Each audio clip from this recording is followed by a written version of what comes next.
ትኹረት ሚድያ ንምንጪ ጽጹይ ሓበሬታ ትኹረት ሚድያ ተኸታተሉ። ኣነግረካ ተጋሩ ንዝዕገለና ዘበልን ምኽንያት ንኣብነት ኣብ ናይ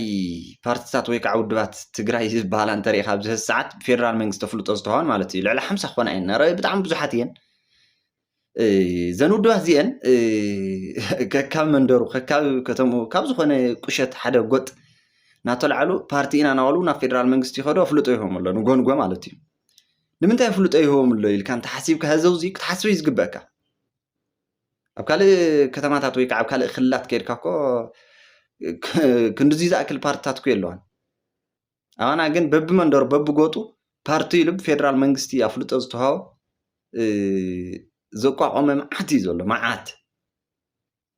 ስለዚ እዚ ክንብል ከለና ተጋሩ ንዝዕገለና ኣይነቕሕናን እንተስ ብጥቕሚ እንተስ ብስልጣን እንተስ ብገንዘብ ንሽወድ ኣለና እንታይ ኢና ንኸውንልና ዝበልኩ እዞም ፓርቲታት እዚኦም ናብ ትርጉም ብቐጥታ እንተመፂን ሕዚ ንሕድሕድ ትግራዋይ ከፋፊሎም መቃቂሎም በታቲኖም ሓድነቱ ኣፍሪሶም ከንቱ ዘትርፉ ሰሳቱ ዘባልዑ ዘዋግኡ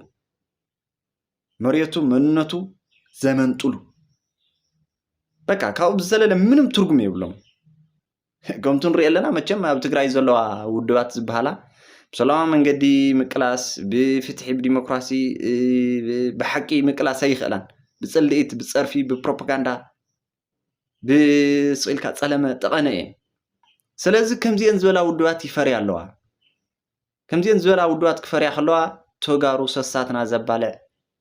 ዝኸፋፍል ሓቢርና ኣብ ዝኾነ ይኹን ንፀላእትና ከይንምክት ዝገብር እዩ ይብለካ ኣለኹ እዚ ከዓ ናይ ፌደራል መንግስቲ ሽርሒ ናይ ተጋሩ ህስስና ድንቁርና ዕሽነት እዩ በቃ ካልእ ትርጉም የብሉን ስለዚ ንምንታይ ኣብ ከምዚ ዝበለ መፃወት ንኸውን እንታይ ኢና ንኸውን ኣለና ኣብ ትግራይ ሓደ ኩሪብ ዝበሎ ሓደ ብዝተኸርፈፎ ብድግ ኢሉ ፓርቲ ክምስረት ኢሉ ይኸይድ ፌደራል መንግስቲ ከዓ ተቐቢሎም ከዓ ሰላም መፃኻ ኢሉ ወዲያውን ኣፍልጦ ይህቦ ብቦርድ መረፃ ማለት እዩ እሞ ካብዚ ዝበለ ድንቁርናታይ ኣሎ እንታይ ኢና ንኸውን ኣለና ካሊእ ዓይነት መቃለሲ ካሊእ ዓይነት መፍትሒ ዘየለድ ኮይኑ ብትግራይ ስለዚ ኣነ ነዚን ወዲዚን ደሚረ ደማሚረ እየ ተጋሩ ንዝዕገለና ዝብለካ ዘለኹ ኣብ ካልእ ክልላት ኪድ ከምዚ ዓይነት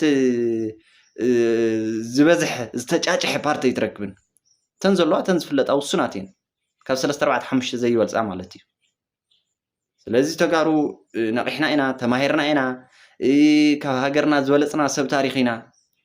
ቀዳሞት ኢና ናባልና ሕዚ ግን ንሽወድ ኣለና ድሕሮትና ኮንና ንርከብ ኣለና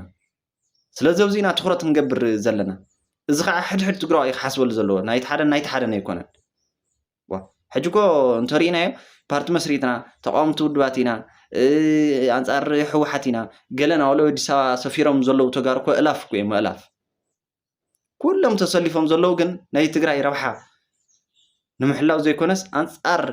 ረብሓ ትግራይ ምስ ተሰለፈ ሓይሊ ተሰሊፎም ኣንፃር ተጋሩ እዮም ብግልፂ ማለት እዩ ስለዚ ኣነ ነዚ ክብለካ እውን እናተማጎቱ ካፀናሕኹ ይቐኒየለይ